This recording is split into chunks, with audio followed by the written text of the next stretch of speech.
What's up guys, welcome back to my channel. In today's video we're going to be doing a fun, well I don't know if it's fun by the book that we're reading, but we're going to be doing a reading vlog. I have been wanting to read this book for a while and the time has come. A Little Life. That's why I took back, maybe this might not be a fun read because I've heard that it's triggering and can cause a lot of tears, but I feel like it will be a really beautiful read, expansive. So this book went viral a couple years ago, I feel like, and I'm excited to take the journey. She is thick, so that's why I decided to make this book an entire reading vlog because it's got a lot of pages. I believe it's like, yeah, 800 pages, so we're going to read this book together.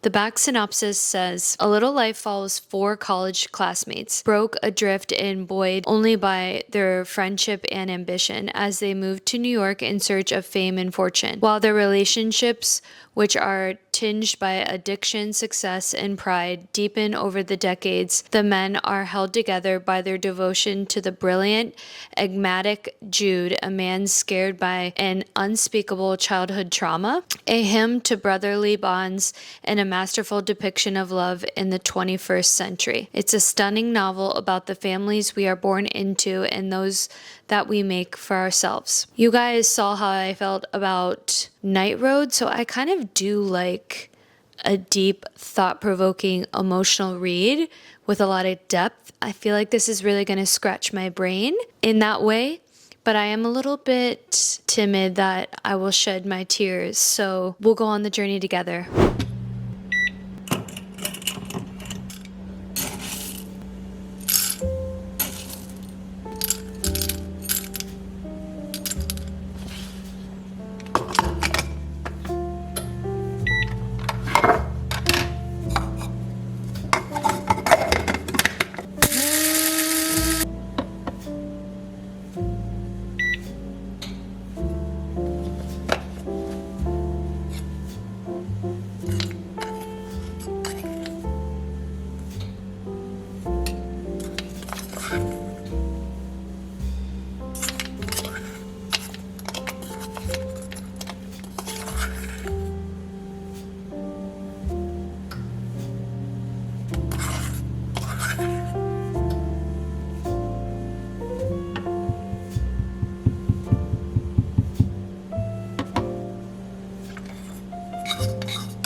Good morning. I'm still in my PJs and my comfy cozy robe. I wanted to spend some time this morning reading because it's an overcast, cool morning, and I thought it would be nice to have a slow start to my day, sip my coffee, and get into reading. I was thinking as I was reading the other day that I think this book is going to make me severely want a Kindle because holding this book for an extended period of time is a feat, and it's not the easiest to carry around in my purse. I mean, this is going to take up 3/4 of my purse. So those are some of my thoughts. I'm definitely thinking about becoming a Kindle person, but I'm only going to read for about an hour. I don't want to spend too much time this morning, but at least carving out an hour for me to just have my coffee and read.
Time for a little update on A Little Life. I made it to part 2. I'm just barely into chapter 1, so I'm about 103 pages, and I wanted to kind of recap my thoughts so far into the book. So there's 4 main characters, which I feel like when you start reading a big book like this, like you're entering into a whole new world, sometimes, especially because they're all men, it kind of feels like hard to keep the characters straight in terms of their family, their upbringing, and their profession. I feel like I kind of start to get a little confused. So I had to make some notes on my phone to keep the characters straight for myself to understand. Also, one of the characters' names is JB, and then the other one is Jude. Since they both start with J, I feel like I'm getting them confused in my brain. But the longer that I'm reading, the more I can separate the characters and their stories. But anytime you first start a book, I feel like, especially something this large, it's always a little bit hard to remember the characters and really stick to the story. But I'm starting to get there, starting to feel like I'm understanding the characters more individually, which is nice to feel like, because every couple pages I would have to look back and remember, like, what was his family dynamic, or was this one? You know what I mean? So I made some notes for myself. The first character is Jude. He's a litigator, and they all live in New York, and they have spent some of their younger years together, so they're really bonded and really close. Creep. Jude has some medical history, and you do get right into it, and you should maybe look up the trigger warnings just in case, but you do get right into some heavy topics right away, so just fair warning you there. But that's Jude. We also have William, and he's an aspiring actor. He also works at a restaurant, and so I like kind of hearing his journey. So he was talking about being a waiter and doing acting and deciding, like, should I give up on my dreams? Am I at the point where I should give up? Or should I just keep carrying on and, like, wait for that breaking moment? So I kind of enjoy that storyline so far. Next is JB. He's a painter and photographer. He is starting to create a world around his friends, taking photos of them, just capturing them in real time, and going to create an art piece from that.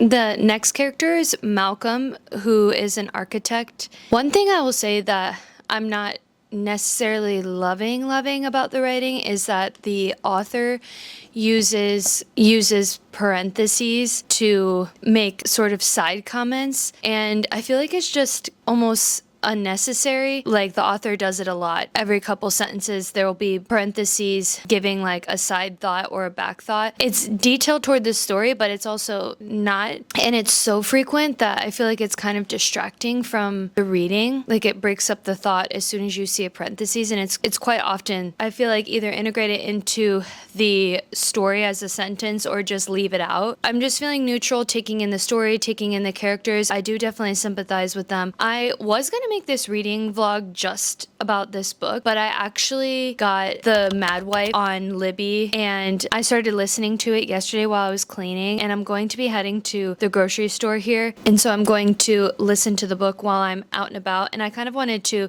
include it into this video because I believe that it came out this year. I'm double checking right now. Yes, it came out September 2025, so it is a newer book, and I've had my eye on it, and I've been wanting to read it, and I felt like it would be fun to share an additional book. Love a book that's about like suburban housewives that's based in the 1950s. I feel like it's always really intriguing to me. Do you remember Stepford Wives with Nicole Kidman, that movie? What is the movie with Harry Styles? Oh Dear Darling, something like that, where the premise is like all the wives are sort of submissive towards their husband and they just live, you know, the typical housewife lifestyle, and their life just revolves around that. And I think it's good commentary around gender roles and in relationships.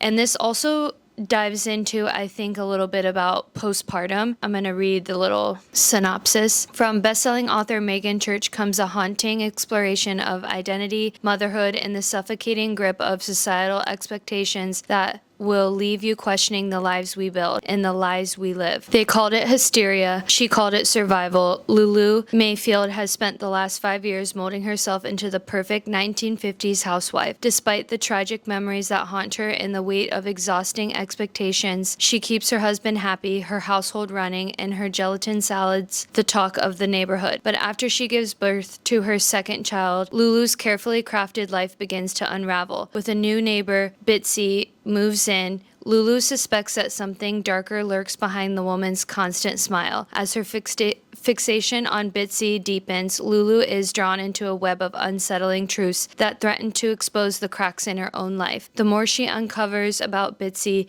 the more she questions everything she thought she knew, and soon others begin questioning her sanity. But is Lulu truly losing her mind, or is she on the verge of discovering a reality too terrifying to accept? I'm 30% in so far, and I'm actually really enjoying it.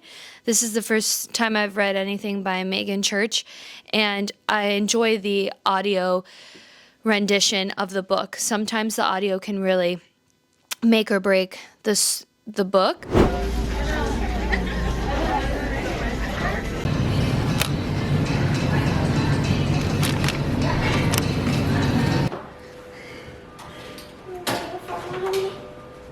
I was listening to The Mad Wife while I was out and about. Lulu, the main character, met the neighbor Bitsy, and they're kind of having some weird vibes, and that's kind of where we're at. Their kids get together to play, and the vibes are off. Also, Lulu, her husband, is kind of sus. I don't know if he's like having an affair. He's like kind of unattentive to her. He's like attentive, but not really. Like I feel like she almost feels semi-neglected by him. So we'll see how the story unfolds, but I think Bitsy's a little weird. I also, like I said, I think that Lulu, the main character, I think she's struggling with her mental health postpartum. Let's listen to our book while we put these things away.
due for a book update on A Little Life. I'm also still listening to the audiobook for The Mad Wife, but I want to do a little quick update. I'll start with A Little Life because I have it here with me.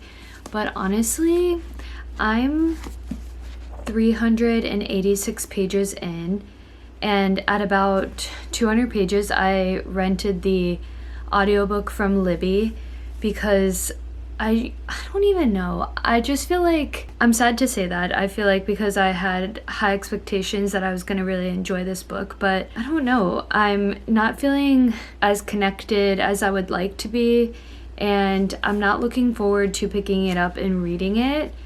I mean, it's obviously a really sad story, so that might be part of it, but when I listen to it on audiobook, it still feels like I'm not excited to listen to it. I'm not interested in where the story is going. It's following along their lives and just like the journey of being human and dealing with, and they each have their own struggle. And so it kind of is them navigating through friendship and the challenges that each one of them faces, whether that's mental health or addiction, things like that. And I don't know, I'm having a hard time wanting to finish it, and I'm like this close to DNFing it because I just don't even feel like reading the rest. I feel like there's this subconscious pressure to finish a book, and I don't know. I don't want to force myself to keep reading this if I'm really not enjoying it and wanting to even gravitate, because I'm craving to read, but every time I look at this, I'm like, I don't want to read it. So I'm very close to DNFing it. I honestly, maybe sitting down here with you guys is just a good time for me to affirm for myself, but I think I'm going to DNF this, which is sad. Maybe I'll keep it on my bookshelf for a little while until I decide if I'm really done reading it, or maybe in the coming days I'll kind of decide to donate this or put it in a free little library or something, but give it to somebody who might enjoy it. But I'm officially taking my bookmark out of this, so I think that means we're done with A Little Life. This video is taking a turn. I thought this video was going to be all about this book, and we're kind of going where the wind blows us, and that's the reality. Sometimes you're just not driving something that you anticipated reading and enjoying, and you kind of need to pivot, and I'm not going to force myself to keep trying to make this work. So I'm going to close the chapter on A Little Life, and that's that. Next is Mad Wife. It's a little bit slow, and I'm 66% of the way in, so I really don't have much, and the only real main sort of mystery or plot I'm really receiving is that the main character, Lulu, she's at the point where she's sort of understanding that the other women in the community are in the same boat as her. And there's something interesting that happens with Bitsy. I'm not going to give it away in case you read it, but it's kind of raising some red flags about the environment that the housewives are in. Or that's the biggest like mystery thing that's really like carrying the weight of the story, but it's still giving a lot of context about how Lulu's handling like her marriage and navigating motherhood and things like that and being a woman in the community. But she found out something about Bitsy, and it's raising alarm that, I don't know if I said this in the last update, but she was dealing with some postpartum, and she went to see the doctor, and the doctor diagnosed her and sort of is treating her, and then she realizes like she's not alone in this situation. Right now I feel like it's like 3.5, borderline 4 stars. I'm not wowed, but I am also enjoying listening to it. I'm not sure what I'm going to actually physically read next. I'm going to focus on listening to this audiobook, and then, like I said, we'll see where the wind takes us.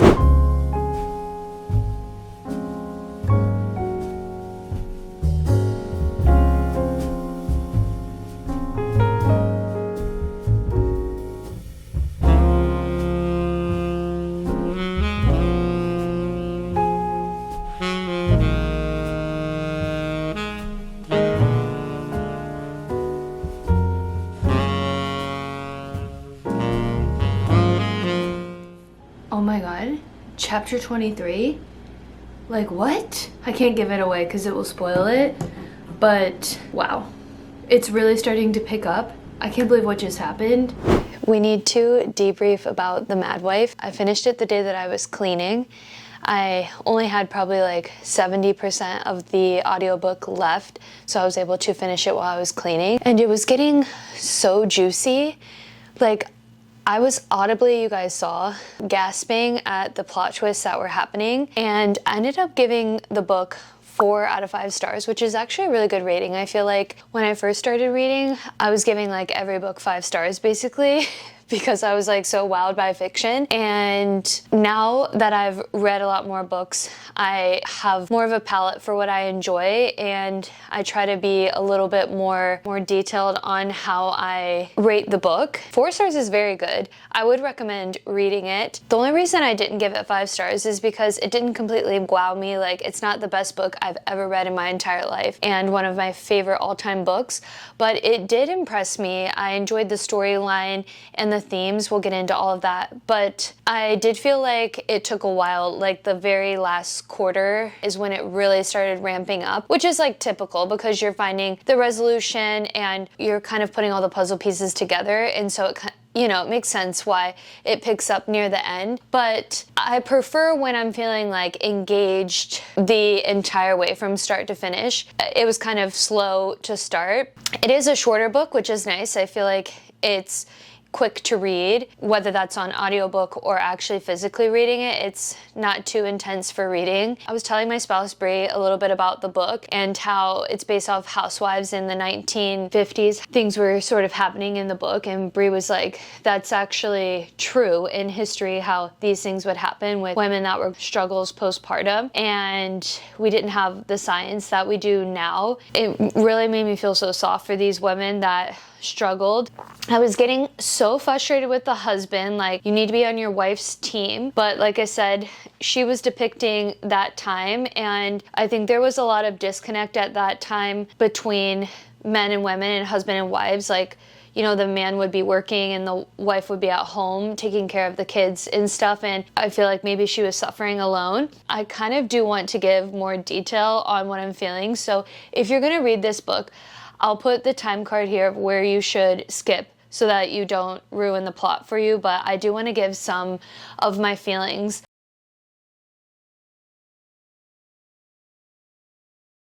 What? Her daughter? Like, the fact that she was in hysteria and she thought she was like nursing her daughter, rocking her daughter in the blanket, and then there's literally no daughter. And I wasn't expecting that. I was so sad when they took her to the facility to get treatment and her husband was agreeing to her going and getting electrocuted so that she could, what they think, realign her brain and like set her straight or set her back to normal, whatever way you want to say it. And I was getting so upset with him, like, how could you do this to your wife? And I was scared that she was gonna get the lobotomy. She ends up escaping, which good, thank God. And it ends up like having this huge plot twist at the end. I didn't expect it to be another health condition and not actually like what she was dealing with. I was grateful to see that by the end of the book that her and her husband got close through all of it and that she had like the support of her family. Like I told you guys, I DNF'd a little life, so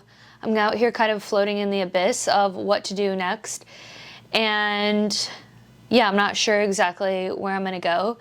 I did ask Santa for a Kindle, so we'll see if that happens for me. Christmas is right around the corner, and if so, I'm gonna be a happy, grateful little soul. My reading just so fun and enjoyable, and I've heard people say that reading on a Kindle helps them read a lot quicker and read more often, and just they find more pleasure with reading with the Kindle. I'm curious to see if that's how I'll feel if I get the Kindle. Fingers crossed. We shall see. But until then, I'm kind of just gonna give myself some time, a little breather from reading. Let me know in the comments what you're reading this winter. It's a very exciting day because I'm now a Kindle owner. And I'm so excited. I'm honestly already obsessed. if you can tell, I already have gotten a book on my Kindle. I sort of set it all up and I paid so that you can take the ads off. It's like $20. So that way your book is the background of the Kindle. As you can see, I'm starting Kristen Hanna, The Winter Garden. I thought it would be perfect for the winter season, and I've been wanting to read another book by Kristen Hanna since I read Night Road, and so I'm really excited. I am going to decorate it and do all that fun stuff with the Kindle, but I set it up for myself so I could have my Libby, my library card, attached to my Kindle so that the books that I have on hold for the Kindle can be transferred to my e-reader for when I'm ready to start reading them. I have 3 months of Kindle Unlimited as a trial run, and they have some books on there that I was browsing through that I thought looked really good. This is the Kindle Paperwhite. I can link it in the description. It's very clear, crisp.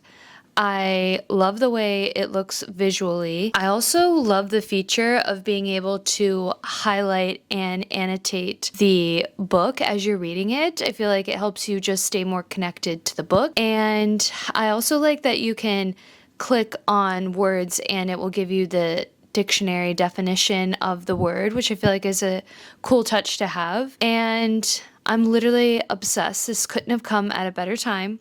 So thank you, Mom. So I have a feeling I'm going to binge read this book, and I'm not mad about it. So I can tell you a little summary of the book, Winter Garden by Kristen Hanna. It says Meredith and Nina Winston are as different as sisters can be. One stayed home to raise her children and manage the family apple orchard. The other followed a dream and traveled the world to become a famous photojournalist. But their beloved father falls ill. Meredith and Nina find themselves together again, standing alongside their cold, disapproving mother, Anya, who even now offers no comfort to her daughters as children. The only connection between them was the Russian fairy tale Anya sometimes told the girls at night. On his deathbed, their father extracts a promise from the woman in his life. The fairy tale will be told one last time and all the way to the end. Thus begins an unexpected journey into the truth of Anya's life in war-torn Leningrad more than 5 decades ago. Altering between the past and present, Meredith and Nina will finally hear the singular, harrowing story of their mother's life, and what they learn is a secret so terrible and terrifying that it will shake their very foundation of their family and change who they believe they are. If this is anything like Night Road, I think this is going to be a really great read. I've been reading a couple pages, testing out the Kindle, and I am enjoying the story so far, just gently starting to get background about each of the characters, the sisters, their dynamic, their mother, the relationship of the mother towards the daughters. You can already see that the mother is very distant from the girls. And like the summary said, the girls are separated in terms of distance and career, who they are as people, so they live very different lives. But it's just really getting going. And I'm excited to start this book and read on my Kindle. I guess I'm officially a Kindle girly now.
Fonzie's joining us today for our little reading wrap up. I wanted to go over The Winter Garden by Kristen Hanna with you guys because I'm on the last chapter. I've literally been eating up the book, reading it so quickly. One, because I love the Kindle, and also I'm really enjoying the book. And we'll get into everything I'm loving about the Kindle. You can see I've decorated it, so we'll go through all of that. But I wanted to update you guys on the book. It's a historical fiction book based around World War II in Russia. So I'm not a history buff, but I'm really enjoying not only learning about the history, but learning about the experience that the character is having. Kristen Hanna parallels the journey of Vera based off of real life experiences.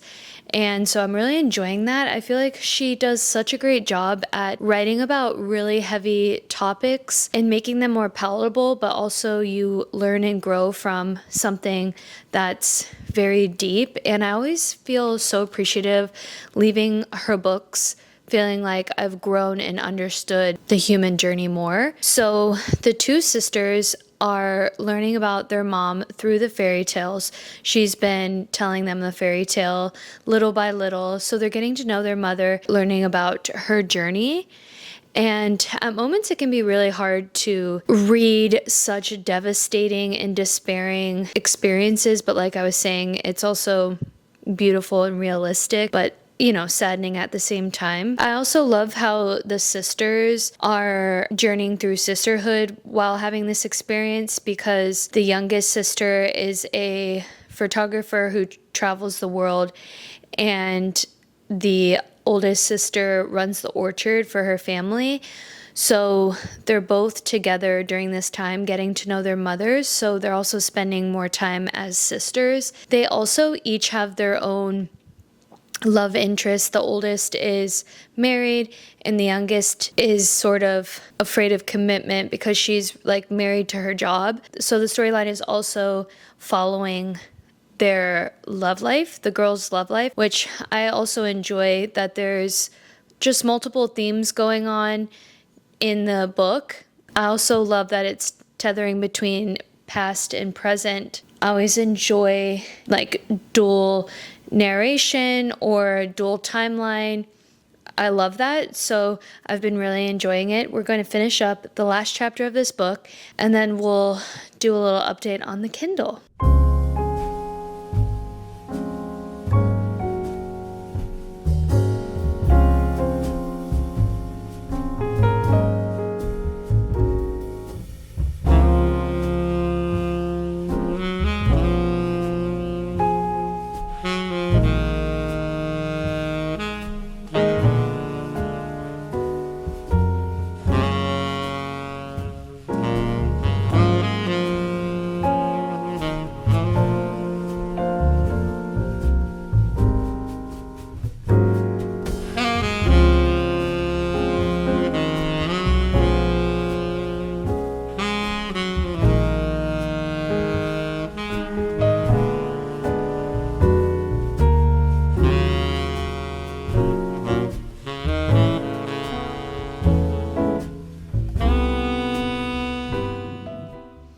Oh my God, the epilogue. Sometimes the epilogue doesn't really give much of anything. And then other times like this, it's literally the cherry on top.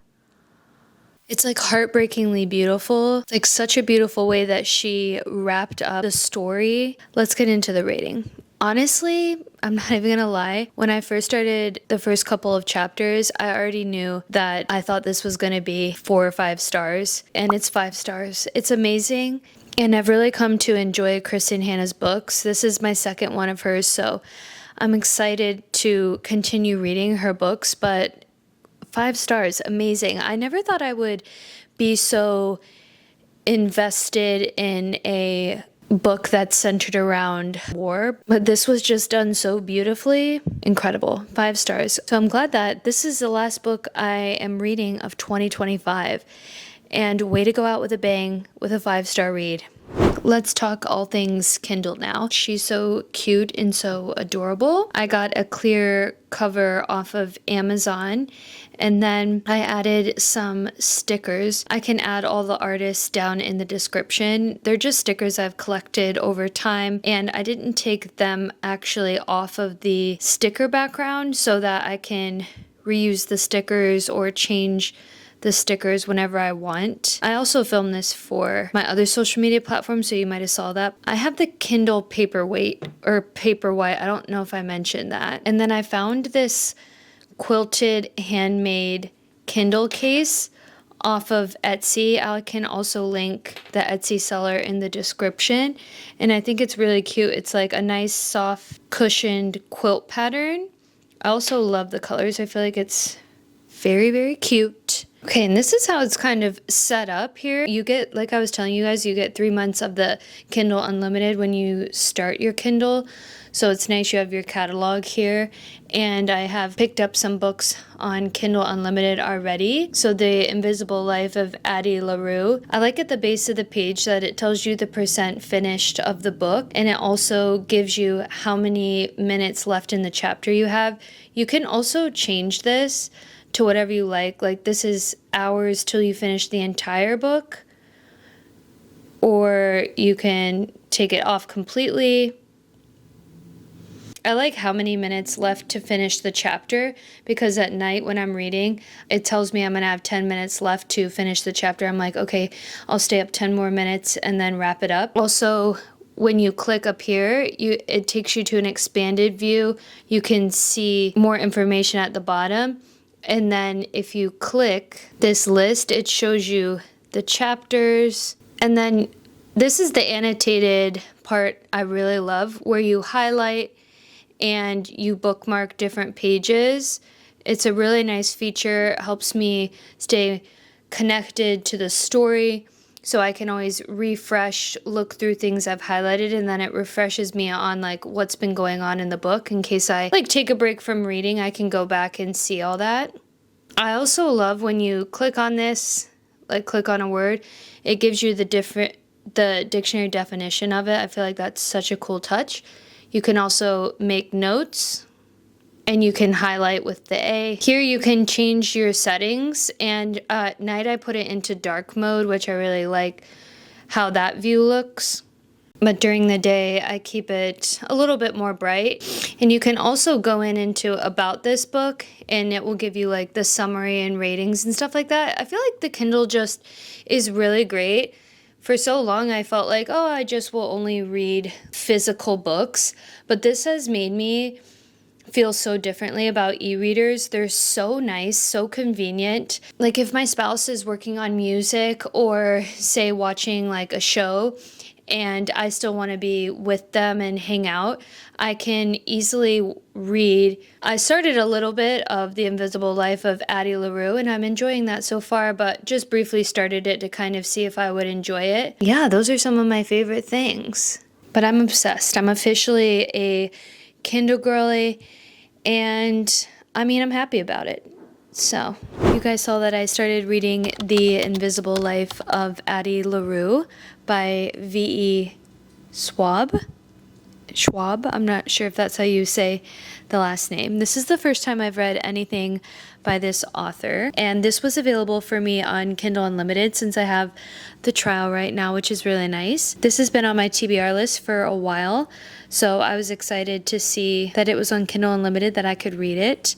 I want to give you guys a little summary. France, 1714. In a moment of desperation, a young woman makes a bargain to live forever and is cursed to be forgotten by everyone she's met. Thus begins the extraordinary life of Addie LaRue, and a dazzling adventure that will play out across centuries, continents, across history and art, as a young woman learns how far she will go to leave her mark on the world. But everything changes when, after nearly 300 years, Addie stumbles across a young man in a hidden bookstore, and he remembers her name. I'm 25% of the way into the book. Addie is 23, and she lives in Valognes, France, and she's going to be in an arranged marriage. She's going to be married away. She doesn't want that, and so she prays to this god at night, which she's been advised not to. She asks the god for freedom. In exchange, the god takes her soul and offers her eternal life with the condition that she'll be forgotten by everyone. When this happens, she doesn't realize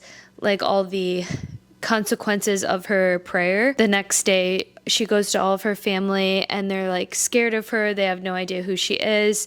And she's going through all the emotions of that. And then it's a dual timeline, which you guys know I love a dual timeline. So it goes between 1714 and 2014, so 300 years. It kind of gives the backstory in France, and then you're learning how her life is playing out in 2014. So she's navigating this like cursed experience. She's like stealing and doing petty theft because she knows she can get away with it.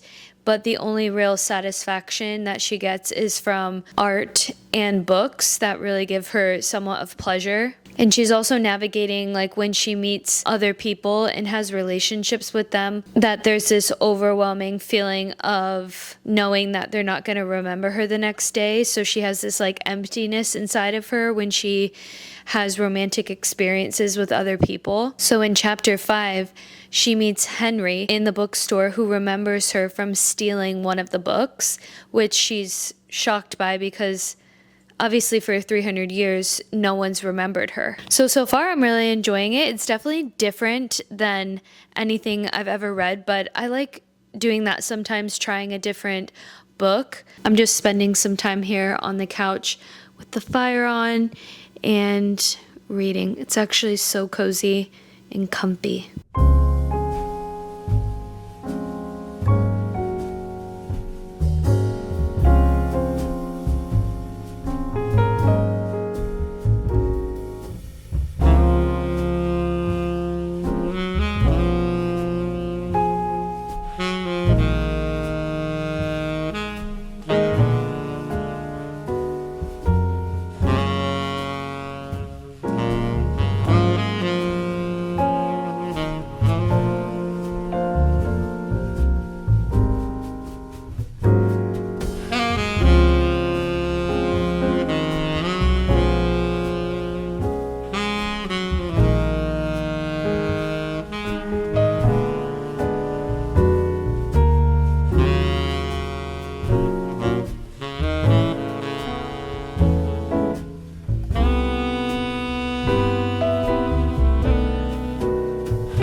If you guys saw my 2026 New Year prep video, I'll link it for you guys. I decluttered these 3 books from my bookshelf, 2 Donna Tartt books, and then The Swan Song by Elaine Hildebrand. And I got these 2 from Goodwill, and then this one from a Free Little Library. We're on our way to the grocery store, and on our way there's a Free Little Library in a neighborhood nearby, so I'm going to drop these off, and hopefully somebody discovers these and is really excited to read them and add them to their collection.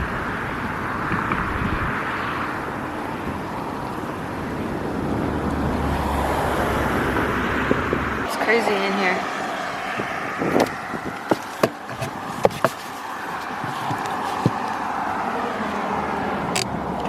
I need to know, how does Henry recognize Addie?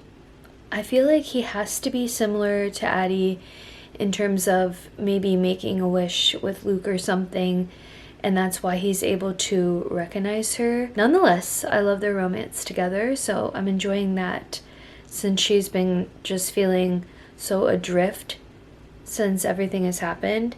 It's nice that she has her connection with him, but I want to know how he recognizes her. I feel like it has something to do with her freckles also. These are my hypotheses. We'll see if they're actually true or not. I finished The Invisible Life of Addie LaRue, and I want to give you guys my final thoughts and my final rating on the book, starting with my thoughts. In part 3, I started to feel like a little bored, and I hit a lull in reading. I almost thought I'm either not going to finish this book or it's going to be a low rating read, which I'm glad I ended up pushing my way through that part. And once I got to part 4 and 5, I started feeling more connected to the story and enjoying the writing. So I'm glad I pushed through reading it, because I was about to quit. I ended up really enjoying the storyline between Luke and Addie. Addie makes the wish or prayer to Luke, who's immortal, and I liked how their relationship developed over the years because she obviously spends 300 years with him, and I wasn't expecting their relationship to become what it did, but especially because in the end how it all comes to be for Henry and Addie and Luke, I wasn't expecting to have such softness towards their relationship. I obviously loved the relationship with Addie and Henry and both of their journeys to how they made the wish or the prayer and then how their life has kind of transpired from that. I love the ending. I thought that was such a great way to wrap up the story, and I'm almost feeling like, is this a sequel? The way it ended, I was feeling like, is this going to become a series or something? Maybe it already is and I have no clue, and everyone's like, yeah.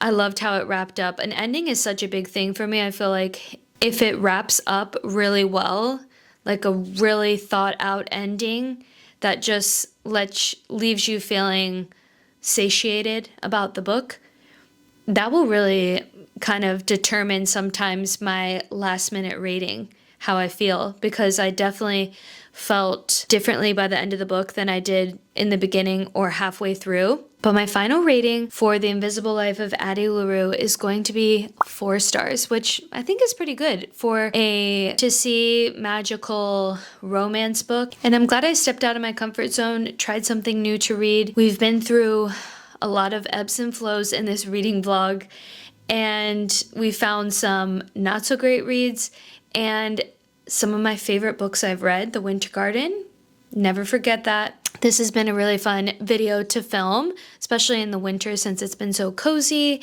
and comfy. But let me know what you're reading in the comments so I can add it to my TBR list. Let me know if you read any of these books, what you rated them, what your thoughts were. Thank you guys so much for being here, for watching this video, and don't forget to subscribe. Bye!